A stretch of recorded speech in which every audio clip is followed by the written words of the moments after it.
Hey guys, Chris here, Gratitude Space Radio. I'm here with a couple friends. We got our Gratitude and Sobriety series going. Hey Curtis, buddy, you want to say hi and introduce your new friend to us? Yeah, definitely. Well, he's a new friend to the show, not a new friend to me. For people that are listening to the podcast, my name's Curtis Cockrell, per usual, as always. That's always my name. And we today I got my dear friend and very, very amazing and accomplished musician, Duane Betts, on the show. Duane, thank you for coming on. Oh, you're welcome. Thanks for having me. Good to see y'all. Yeah, dude, I really appreciate your time. And we just kind of like, it's the name, hence the name Gratitude and Sobriety. We just kind of like shoot the shit about what we're grateful for in sobriety now versus like, kind of like what we've become grateful for and what we're, why we're grateful for it, as we become as men in sobriety, as we like experience this, this new life that we didn't have before, and just like where we've come from, and fucking, it's pretty much open game to talk about whatever you want to talk about. And Duane's a founding member of Allman Betts Band, which a lot of you that are listening, I'm sure you recognize the name, and we'll just kind of get the ball rolling from here. How's everybody doing today? How you doing? Great. I'm feeling great, man. I'm having a cup of coffee, man, on the East Coast, so it's getting close to my bedtime. I go to bed at like 9:00, but no, man, I'm just really happy to be here. I'm happy that you reached out.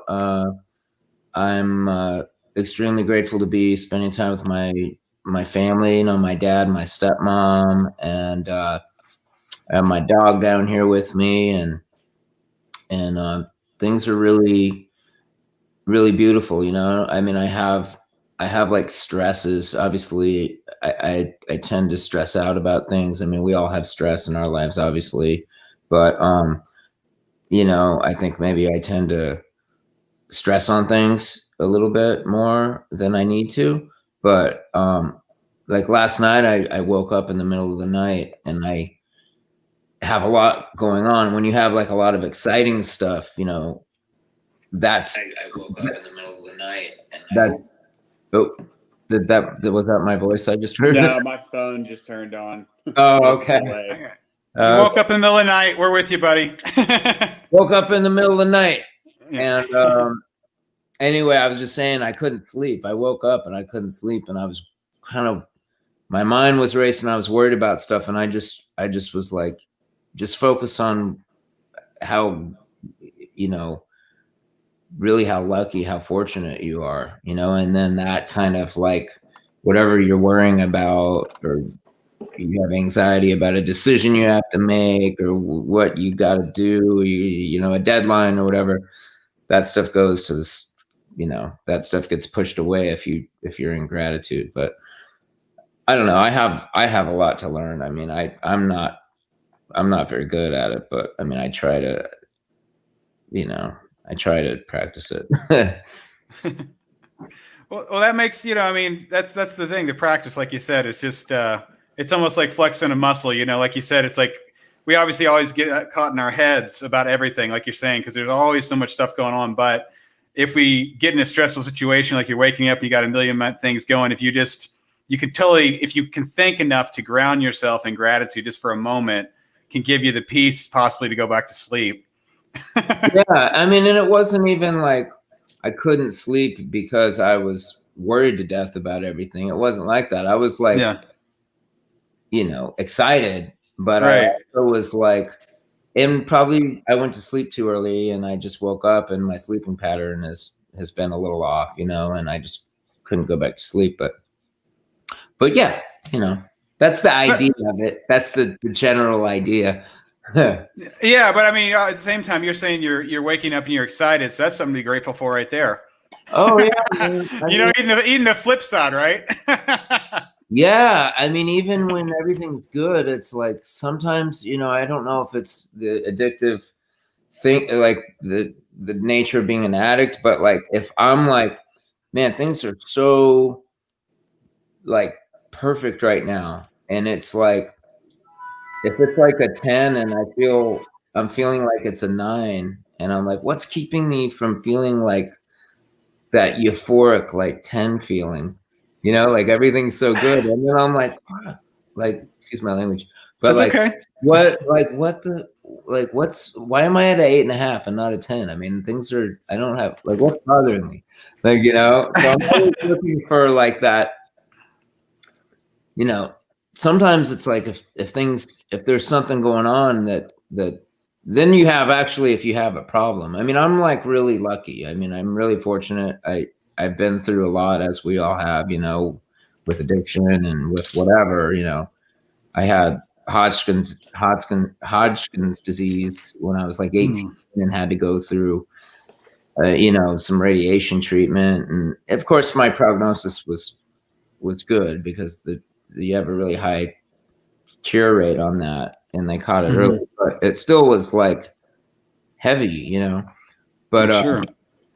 But yeah, I mean, I really, when I see people that, I mean, I really don't have any problems, and it's good to remember that, Oh yeah, I mean, I read this book called Endurance recently. It's about Shackleton's Antarctic exploration back in the early 1900s, and they got stuck in the middle of Antarctica. The boat got stuck. This is a real story, right? This is true story, and they were stuck there.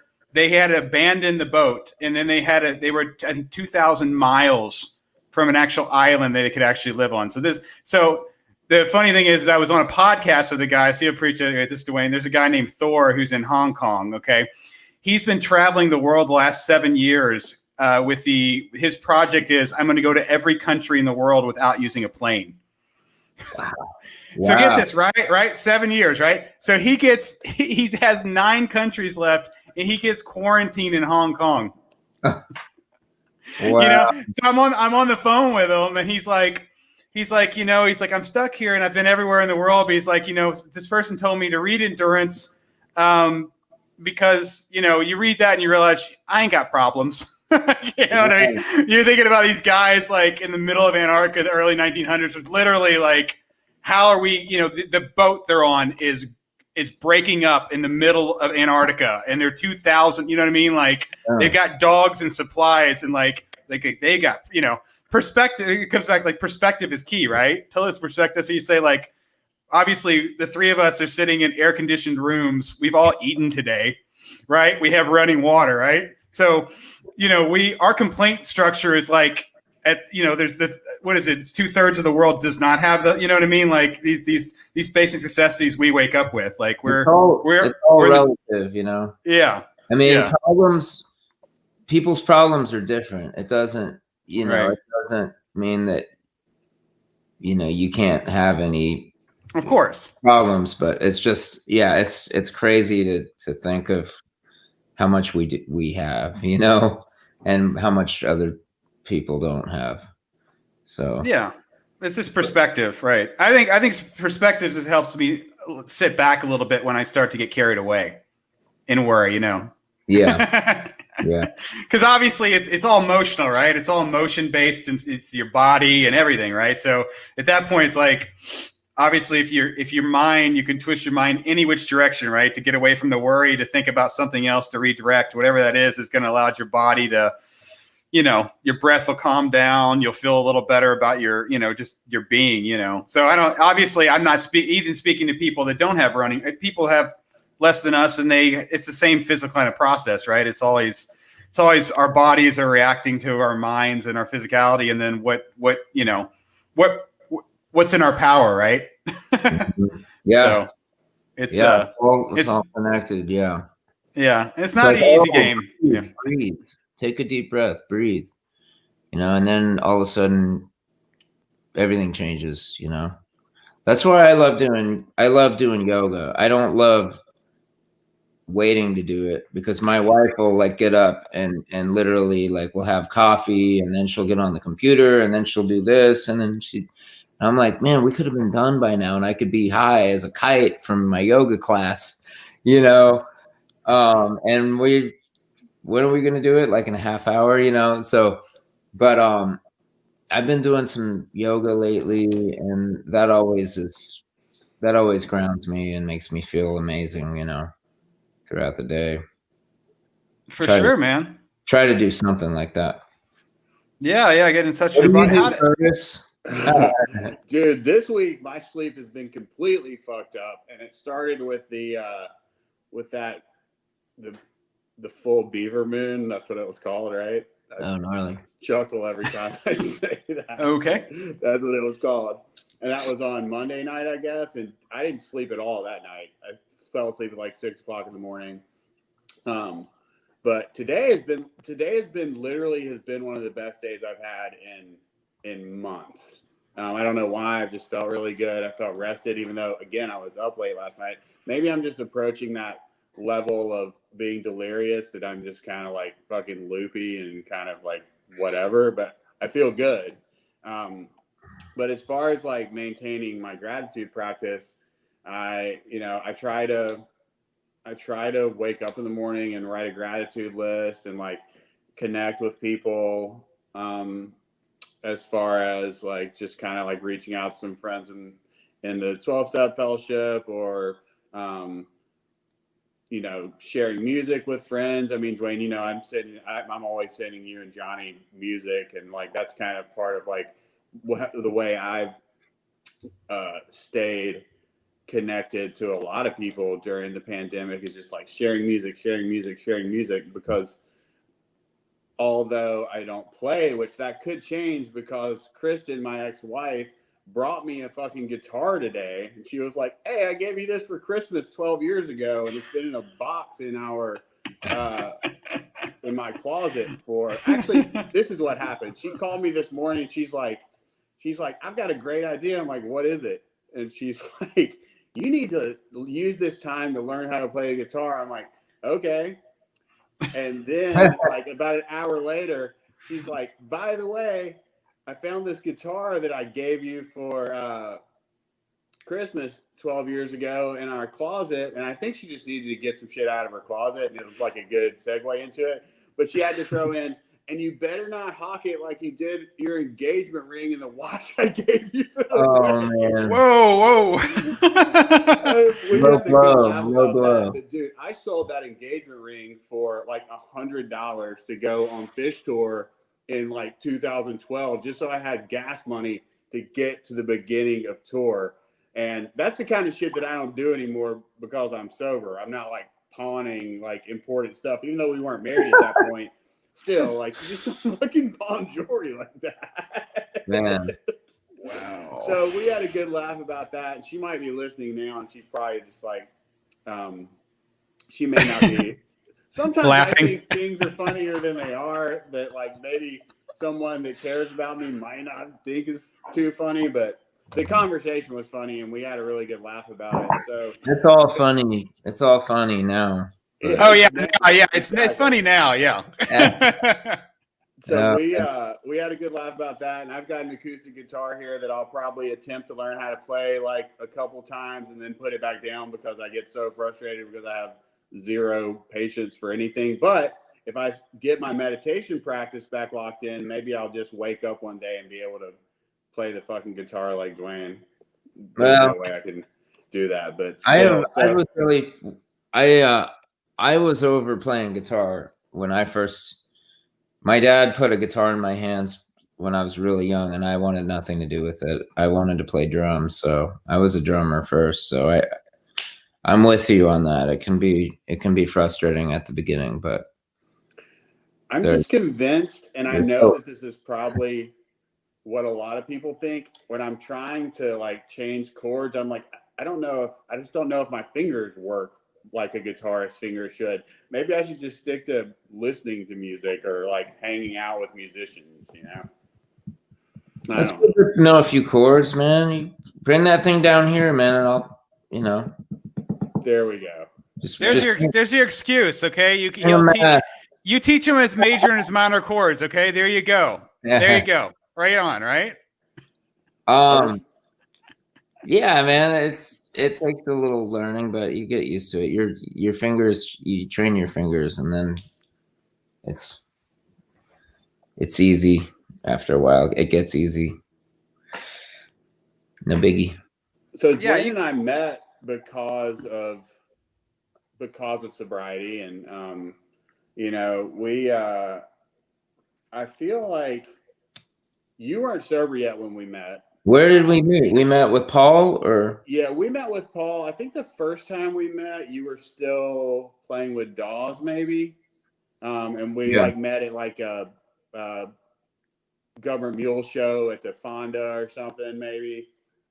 And That's then possibility. That's a yeah, and then I started kind of working with you guys through Paul for just helping him out, and did worked with him when you guys did a show at when the Pistoliers did a show at Palmore. North Mississippi All Stars at the Roxy.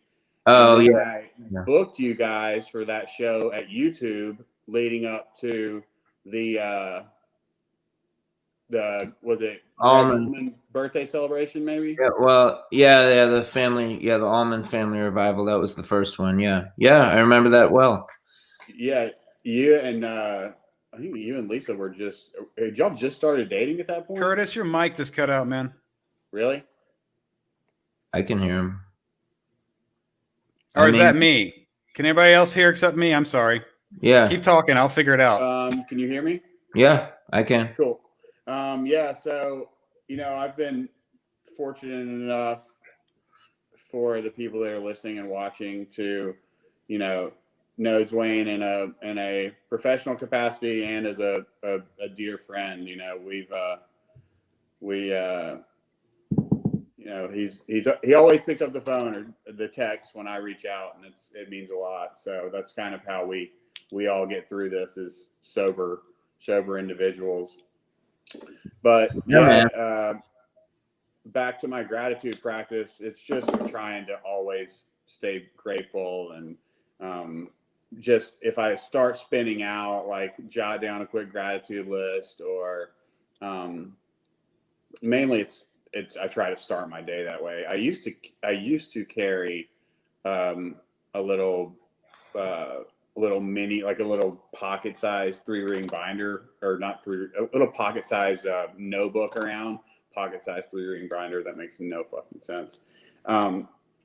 But yeah, I just jot down shit I'm grateful for all the time. I've got a few friends that I do that we kind of got some running gratitude lists with, and when I'm talking to my my mentor in the 12-step fellowship program that I'm part of, we're always kind of like checking in on what we're grateful for that day, and just trying to stay present, which is a huge challenge for me, because I'm like, my mind is all over the place all the time, and gratitude is like the one way that I'm like able to really truly be present. One of a few ways. I could always do better at this stuff, as most of us could, but it's been really cool to do this podcast and like get to talk about it, and get to hear other people's practice, and kind of like come back to earth a little bit on Thursday nights or whenever it is, and kind of like really remember, like, okay, this is what I need to do to this is like, I need to put action behind this practice of gratitude. And last week was super cool. Our family was together, and we were all talking about what we're grateful for, and it was really, I was super grateful last week, because I think, Chris, we kind of talked about this leading up to Thanksgiving, like how to deal with sobriety over the holidays, because it's so triggering. And I think it was my sister, as we were all leaving, she was like, this has been like the most drama-free Thanksgiving we've had ever, like since we were all adults. And this is my 6th Thanksgiving sober. The first one, I was in Malibu, and we were reminded that my dad didn't come because we had had such a bad experience with this 6-month checkup or family day thing that they do in rehab. A lot of times it's like you have you have these family weekends where your family comes in and you talk about what the progress, and like you usually your therapist and treatment team has you kind of like address some things with your family. And the first one that I had, the first one I had was inpatient, but the second one was in Santa Monica in September of 2015.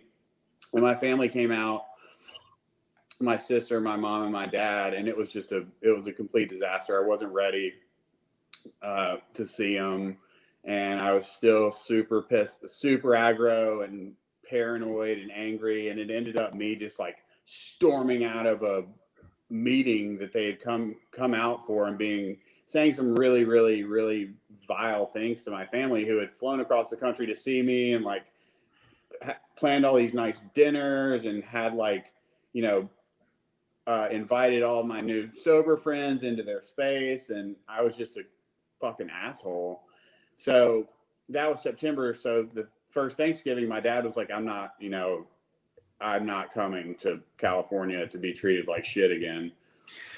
So he didn't come. So fast forward. So I don't know where I'm going with this, but you started by saying that you had such a great Thanksgiving. Yeah, it keeps getting better. Like the interactions with the family, although it's like it's never going to be perfect. And like, families are complex systems, and we all like, there's egos involved and there's feelings. And what Duane and I were talking about, or maybe I think Duane and I were talking about this earlier, or I think Chris, anyway, what we were talking about was how, like, for me, it's, my family, even though I've been sober almost 6 years, like the time goes by much faster for me. For them, it's like there were 20 years of like, however many years of me being in the grips of it. And it's my mom's told me on several occasions that she's like 6 years into it, just now starting to be able to work on herself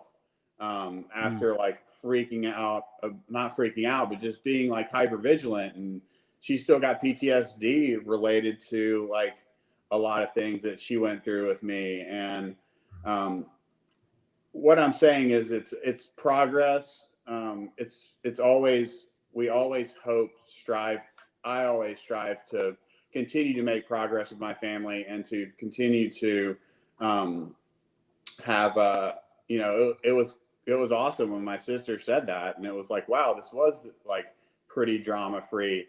And usually the drama is me just my dad and I bitching at each other for nothing, really, just because like that's what we have done for so long. And our relationship has gotten so much better. So that was great. And I was super grateful for all that. So lots, infinite amounts of gratitude for that, infinite amounts of gratitude for how sobriety has continued to heal my family. And I'm sure Duane's experienced some of the same.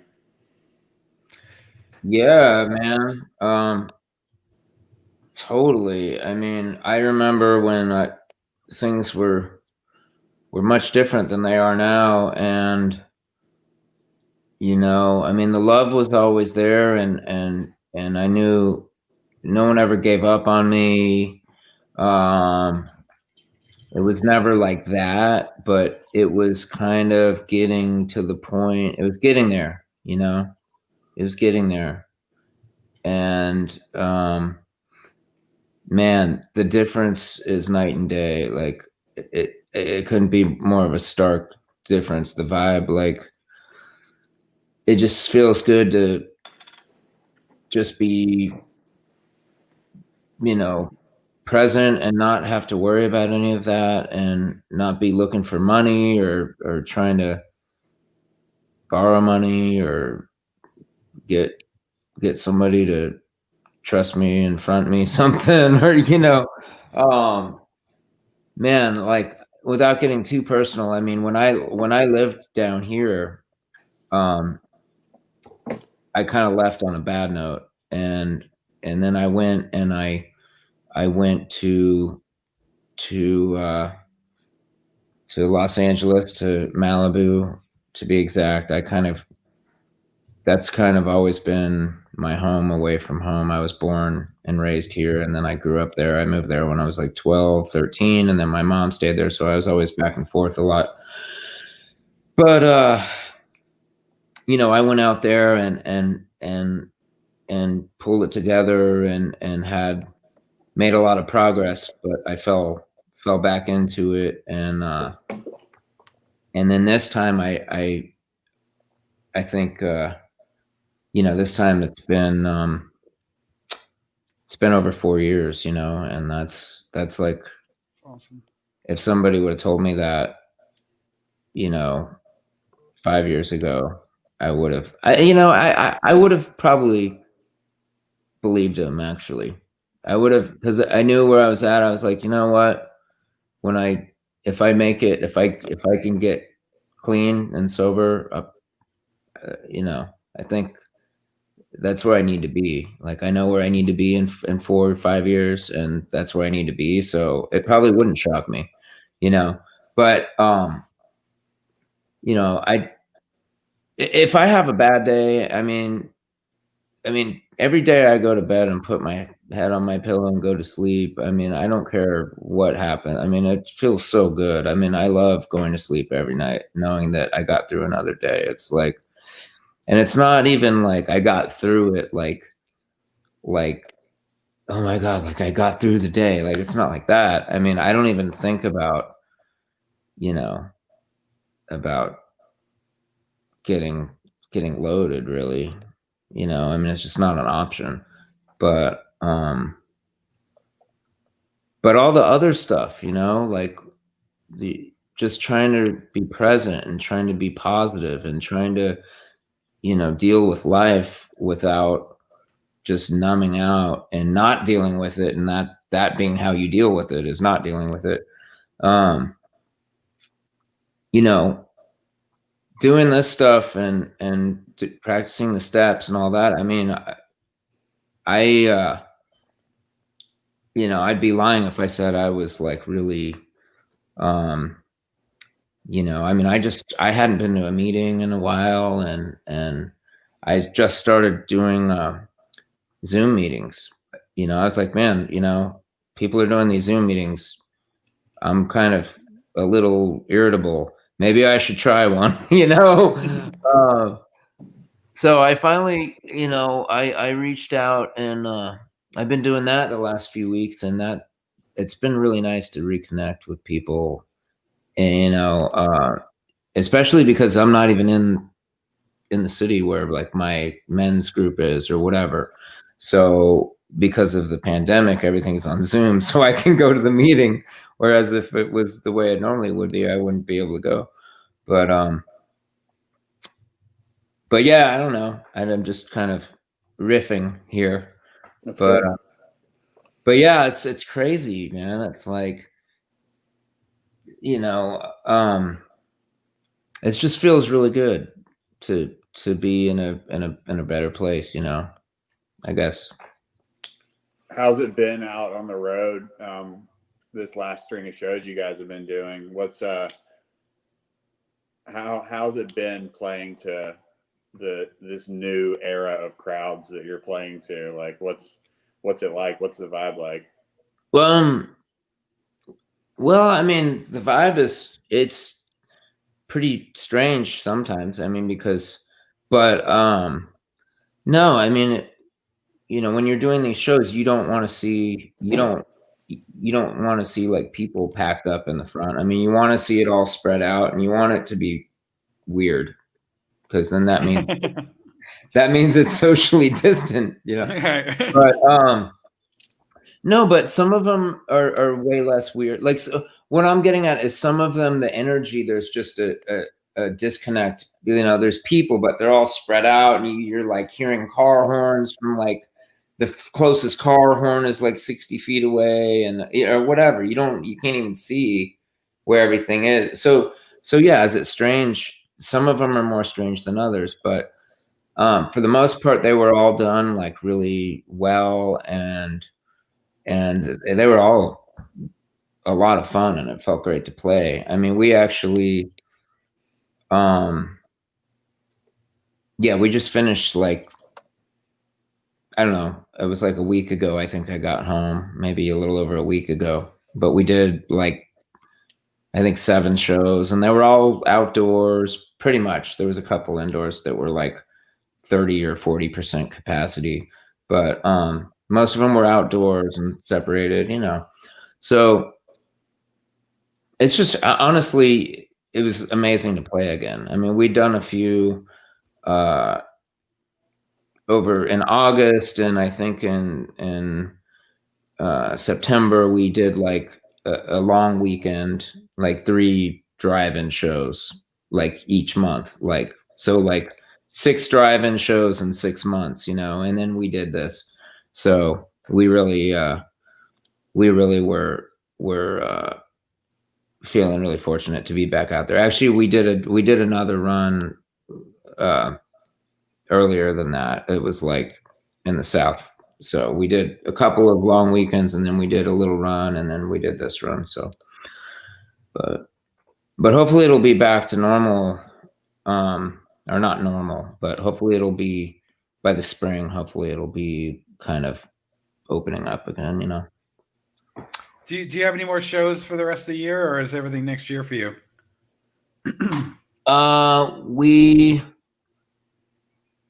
We don't have any for the rest of the year. No. Mm-hmm. It's just too it just doesn't feel right. Right. To go out there. Right. People are being told to keep their Thanksgivings to like their family, and then you're going out and playing for like, I don't know, it's just kind of, but anyway. I mean, it's the right move. It sucks, but it's the right move. It's wild. LA is like gone to shelter in place again, essentially, from what I understand. So I'm just glad to, I miss LA a lot, and I've been fortunate enough to go back a few times in the past several months for like extended periods, but it's just not really that awesome of a place to be right now. They're saying that the hospitals are going to be at capacity by the end of, or over capacity, or they're not going to have any space by the end of the month. Yeah. But, again, I'm bringing it back to gratitude. I'm grateful that I haven't been sick yet, and I'll continue to be safe. And as accountability to myself, I could always be safer than I've been, but I do my part to be safe, I feel like. Yeah, I mean, that's the thing. I mean, I'm here with my dad, and it's like, I ain't playing no games, man. I ain't trying to get him sick. You know what I mean? Like I mean, I might be fine. You might be fine. I mean, we could have problems too. I'm not saying that it's like not a big deal if we got sick, but obviously the more vulnerable, folks, the older folks, and the people with the pre-existing, I mean, I'm not playing any games, man. I mean, my friend,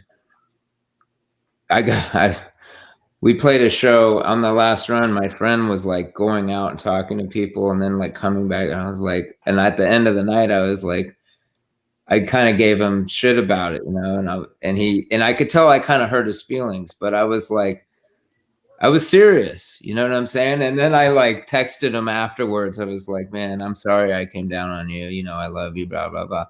But yeah, man, it's a serious thing, man. We got to get through it so we can,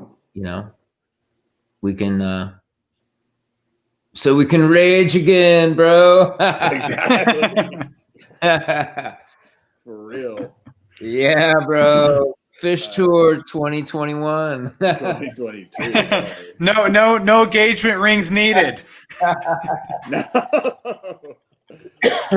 Maybe I should just get engaged between now and next fish tour, just so I can pawn the ring, so I can have gas money for Totally. sure. I'm just kidding. I'm definitely. You know, not if you gonna do that. tell the woman that's the reason you're giving her the engagement ring, then if you could play that up where she knows in advance, that could be doable.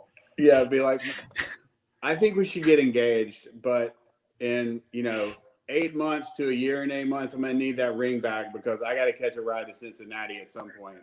Yeah. I never had to pawn. I'll tell you, man, I pawned a few guitars in my time. I'm not really proud of it, but I got all of them back except one, but that's another story. But Yeah, when you're young and dumb, exactly. yeah. Man. Yeah, I guess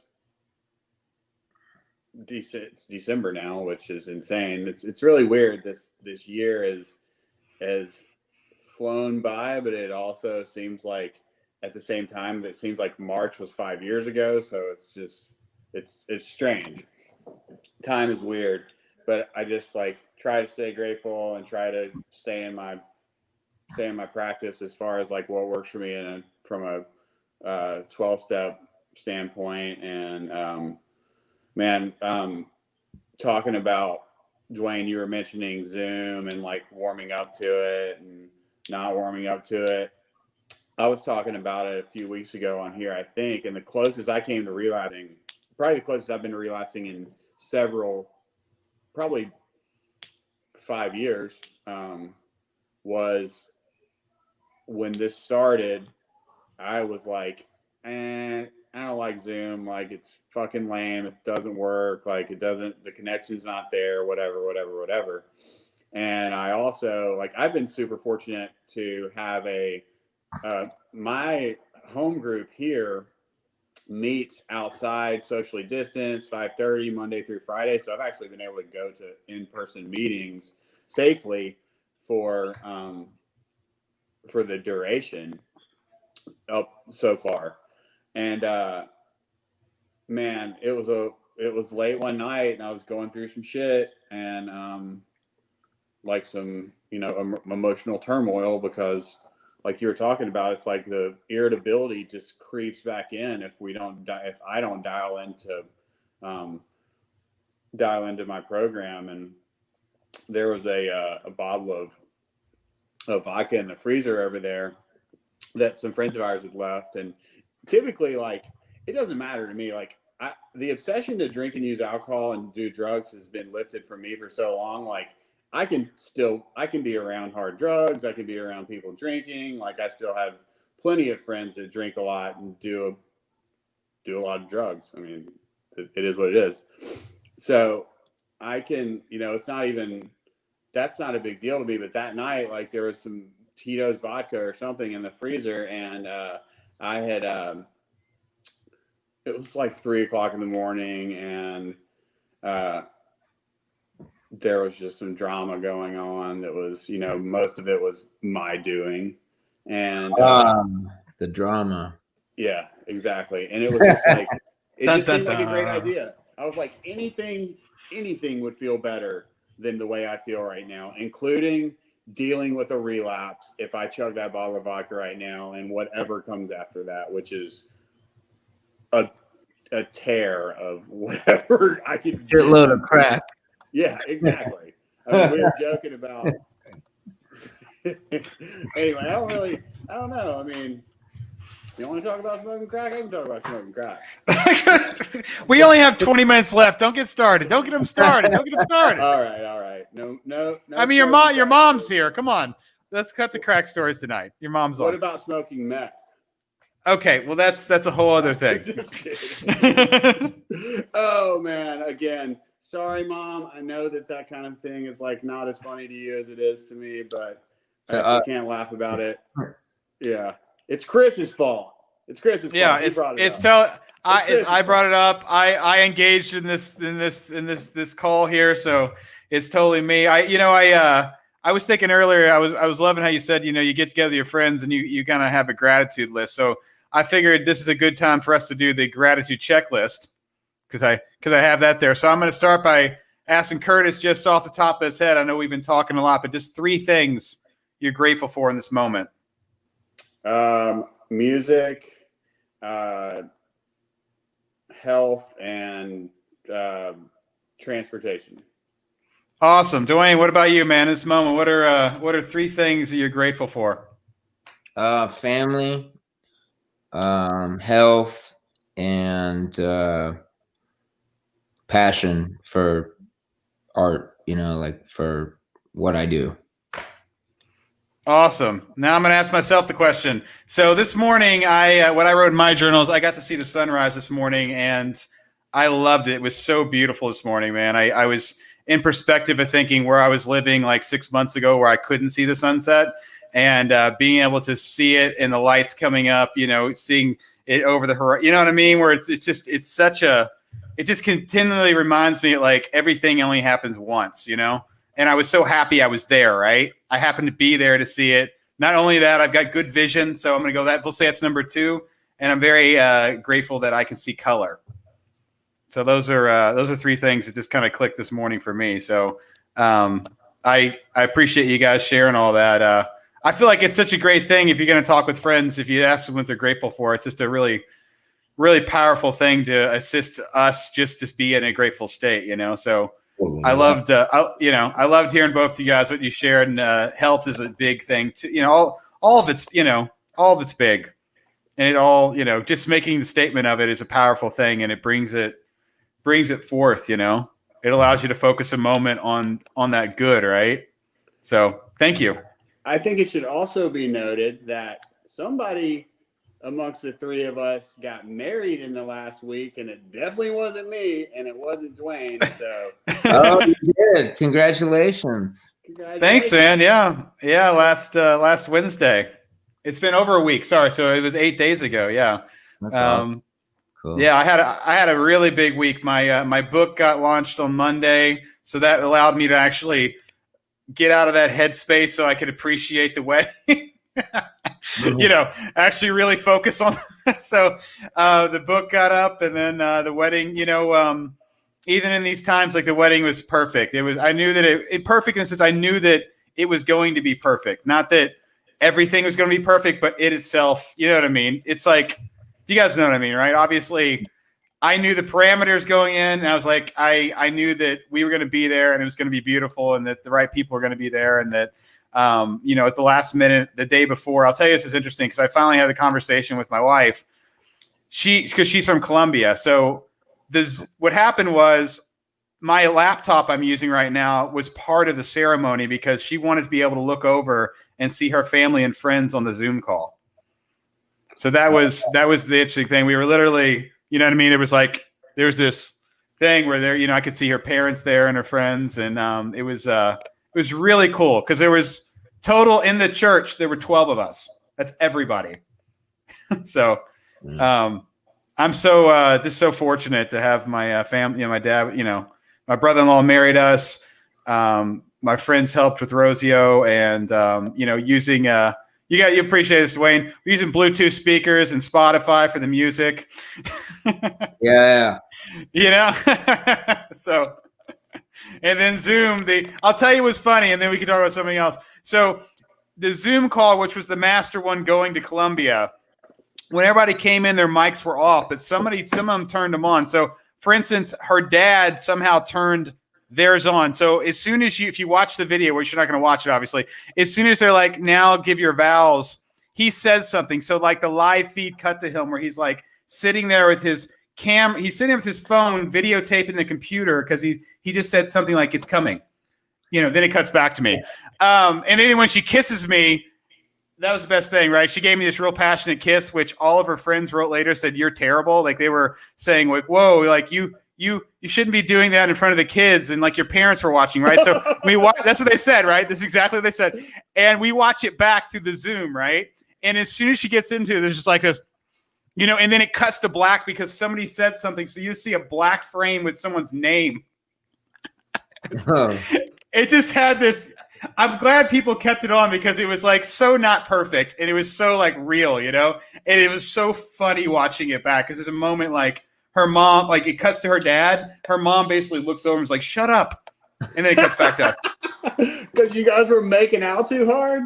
Well, no, that was earlier. No, that wasn't the making out part. That was a different. It was just because again he kept his mic. Somehow he turned the mic on so that when he talked, if it was over us, it would cut to, like, you know what I mean. It was just one of the like these awkward exchanges that like wouldn't be if you were like putting a collage together. It's not what you would have done. Like, oh yeah, you would never. Yeah, that stuff would never show up. But there it is. That is the master like Zoom I love wedding. It. So I get finding it. the humor in it, right? Totally. Yeah, that's great. It's funny. Man, that's a trip. Oh man. Yeah, that's great. So thanks for letting me talk about that and laugh about it and smile. No, about man, it. that's awesome. I got married a little over a year ago. We made it through a year, and congratulations. Yeah, it was an amazing year, you know. But yeah, I'm really grateful for her. She basically is like one of the best things to happen to me, you know. But well, how did you meet her? Speak a little more to that. I want to hear what's her name. And Curtis knows my wife, Lisa. I met her I was actually in treatment in sober living, and I went on a good friend of mine's family has a place in Jackson Hole, and I'd never been there, but I obviously had heard about it, and people I know had been there, and it's one of those places I just had never been, but heard about. He was pretty adamant that I needed to go, and he's like, man, you know, I'll pay for, you know, my family has a place there, I'll buy dinner, blah blah blah, you know, because I'm like in sober living. I'm like, well, I don't have any money, and blah blah blah, and so we go, and my buddy Brandon is really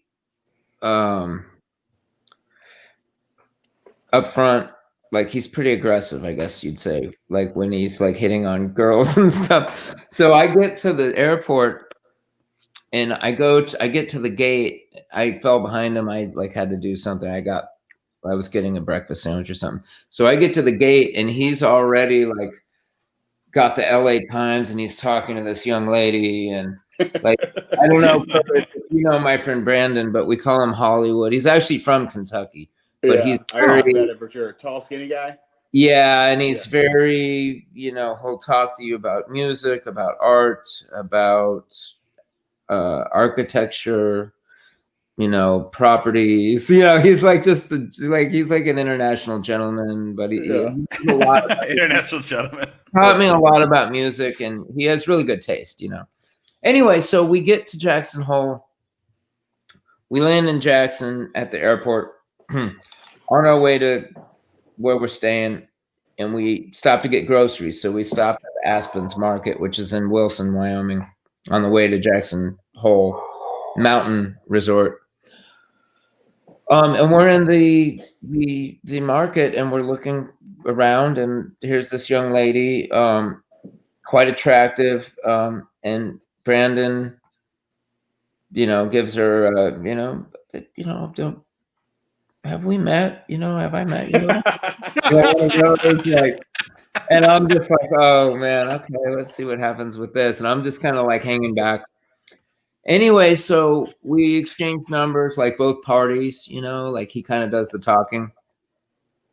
And then she kind of like, you know, we were there for like a week or something like that. So it didn't happen right away, but we all got together for lunch a few days later. And then it just kind of progressed from there. You know, I mean, she brought her friend and we all hung out and, you know, had lunch. And then she and I kind of took it from there. It's like, sorry, dude, like she likes me. But no, I mean, he really couldn't have cared less. I mean, he obviously he cared, obviously, but he was happy for me is what I'm trying to say.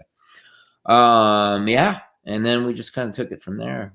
And that was probably 2017, early 2017, maybe. So I love that, man. You know, I think this idea, I call it gratitude cube. So it's like when you start to think about where you're at, and if you're grateful where you're at, you can see all these things. You can look back, and I loved your story, right? So, for example, if you weren't going through that sober living situation, you never would have met Lisa. Straight up, you know. Yeah. You know what I mean? Like all, and then so not only think about if Brandon didn't go with you, right? So he wouldn't have brought up the all these like little elements, right? Like it's serendipitous, you know. It's like you see these, you can look back and go, wow, like if we would have went to the market 30 minutes later, right? Or I don't even know, you know what I mean? Like she could have been on break, you know what I mean? Like these little things, these like that's just such a little thread that was happening there, right? Shopping. Like she was just shopping there. She wasn't. Oh, okay. Okay. Yeah, there you go. Right. So it's like if you would have been 30 minutes later, 5 minutes later, obviously you getting to that city, you know, I love it so much because like my vows completely spoke to what I'm talking about now. I was in Playa del Carmen, Mexico, and it took me, and you know, I left Louisville to do it was a 12-day thing in New York for gratitude, and I didn't get home till 6 months later. I didn't have any plans to be in Mexico, any of that, right? But I got I was in Mexico living, and you know, you were living in Playa del Carmen. Yeah. Oh, yeah, cool. I was living in Playa del Carmen. Yeah. That's a cool place. Oh yeah, man, I love it there. Man. I was just down in Tulum. I love Tulum. Tulum's beautiful too. Yeah, That's really cool.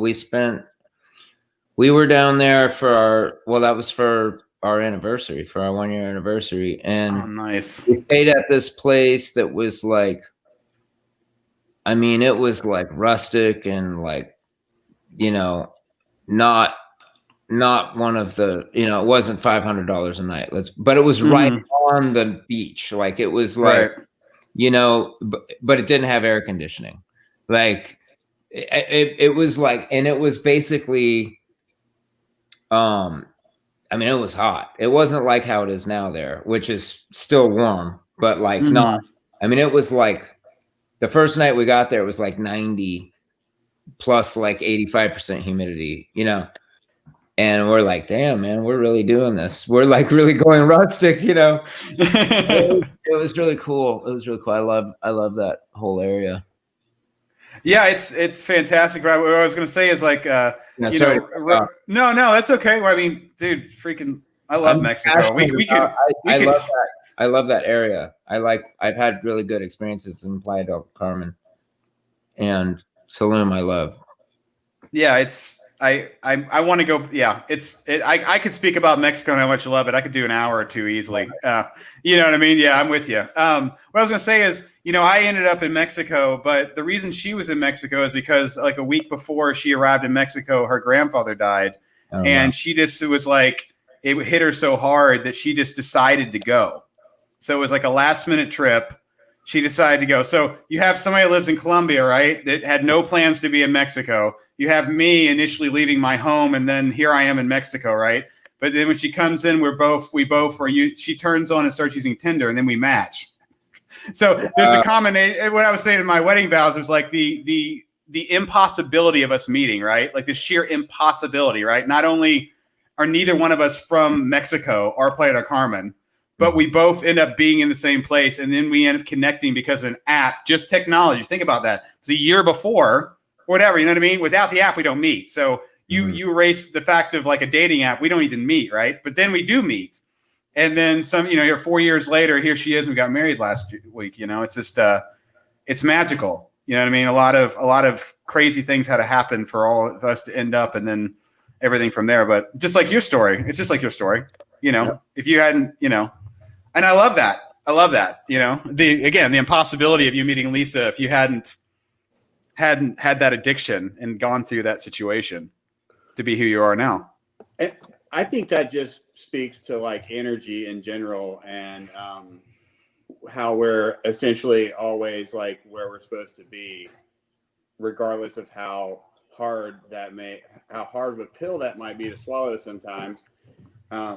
You know, from an energetic standpoint, like that's where the energy put you, and that's where you were supposed to be. You were supposed to meet Lisa that day. You were what's your wife's name? Rocio. You were supposed to meet Rocio that day.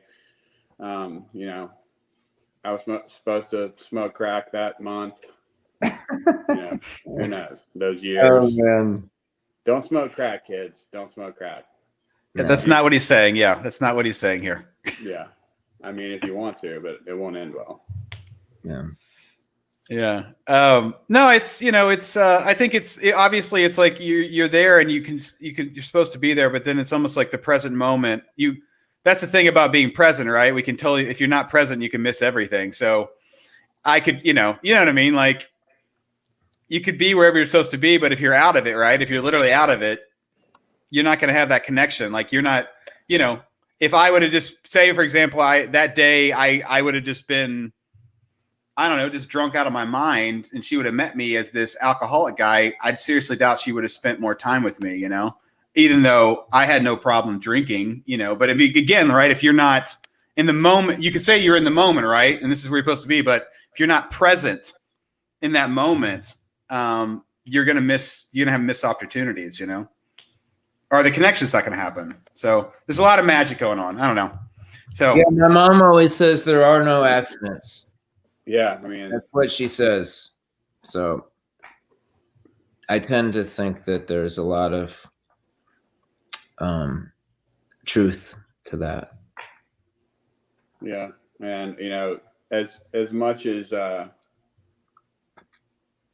like to joke about doing drugs, like I'm super it's like gives me a chance to reflect on, like, even when I'm talking about stuff like that with friends, it's like it's still hard for me to believe sometimes at this point that I was such a horrible drug addict, because I'm so far removed from that at this point, but still equally as close to my next relapse, ironically, or a relapse, not my next relapse. I plan to, if all goes according to plan, I will always be sober going forward. But I'm just super grateful that I don't have to live like that anymore, man. It's such a grind being a drug addict and alcoholic, and it's just like, it's good for me to remind myself sometimes of how bad it was, because it helps me to appreciate how good I have it now, that I'm not a slave to that shit anymore, man. Because I had given up on life, like I was done. I did not care to live anymore. I was just riding it out until I died.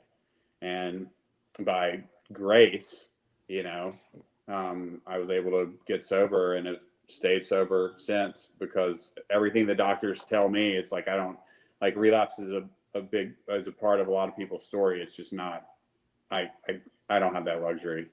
So I'm really grateful to be sober, and that, we're able to have these conversations, and it is 6 years behind me. And like, I have really awesome sober support like Duane, and all my friends that are always so supportive. Like, and I really talk about that a lot, because I have such a huge, my friends are incredibly supportive to no end, and it means a lot. So yeah, I'm super grateful to be sober. I'm always grateful to be sober.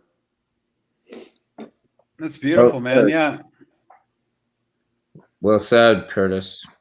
Yeah, man, like it kind of goes back to what I was saying, man, just the simple idea of putting your head on the pillow at the end of the day. Like, I might have had a little brief relapse of I might have snapped at my wife and then caught myself and apologized, or we might have had a little this or that, or maybe I was stressed out, or that, whatever was going on. But at the end of the day, literally at the end of the day, here we are. And I mean, I love getting another one under the belt, and waking up and facing another day. And like, sometimes I wake up and it's like, when I go to bed, I feel great. And then I wake up and I don't, like, I feel good. And then, like, I have my coffee and then I'm awake. And then I don't know if it's like, I have to like build back up to like feeling great. Like, I think it might just be that I get anxiety about working out, because I really don't want to work out. I think that might just be what it is. Like, But as soon as I get that done and then I have lunch and then I'm past that, then I'm like, man, life is so great, you know? But it's like, well, what if I talk myself out of working out? Then I'm like really like missing out because it's like right there for the taking and it's so easy to back out of it, you know? But like I could go do yoga right now and feel amazing in an hour, or I can like talk myself out of it and like, yeah, it'll be okay. But like, I know that I cheated myself. You know what I mean? Like it comes down to that and it's like, but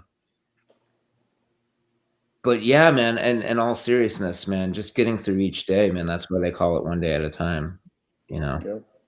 I mean, Right. it's that simple, you know? So. Yeah, I mean, I love that because I've talked about before. You know, the future is just an idea, right? It's a construct. As soon as the future gets here, it's the present. So if for example, like you're saying, if we're worrying so much about tomorrow, where we're not being present today, getting through today, then there won't, you know, tomorrow isn't there yet. You know, it's like you said, it's just today is the day, right? Today is all we have, is all you have. So if you can get through that, you know, if you can get through today, tomorrow will be there, right? So. With it, yeah. So I love that. Do you have any? I know we're at about an hour here. So Curtis, do you have any closing thoughts? No, I just wanted to thank Duane again for coming on and, you know, taking the time to come chat with us. And Chris, well, thank you both for having me. I really enjoyed it, and I appreciate you guys reaching out. And hopefully, I added something to the conversation and Totally did. had some laughs. And Curtis, don't be a stranger, man. I'm in the same state as you, man. So yeah, I'll come down and want to cruise down and go for a run on the beach or something, man. Holler at me. Yeah. You know, Duane, I'm going to be down in Florida next week too. So we could all three do a run on the beach, depending which beach that is. Okay, well, it's a big state, but you guys. Yeah, I don't know. I know where he is. I don't know where you are. So yeah, I'm around. I'm not disclosing exactly. Yeah, I wasn't expecting you to give the address. Yeah. No, but yeah, man, good to see you all, and I'll see you in person soon, whether it's here or in LA. Yeah, for sure. I'll catch up with you. Yeah, for sure, man. All right. Well, thanks a lot, Duane. Well, I'm Chris with Duane and Curtis. Just remind everybody to stay grateful, and if you're in a moment, a sobriety moment, you know, reach out to a friend or ask find some things you're grateful for. Maybe help you think of something else in the moment and get through the day. So, thanks for staying with us, guys, and we are out. Cool. Yeah.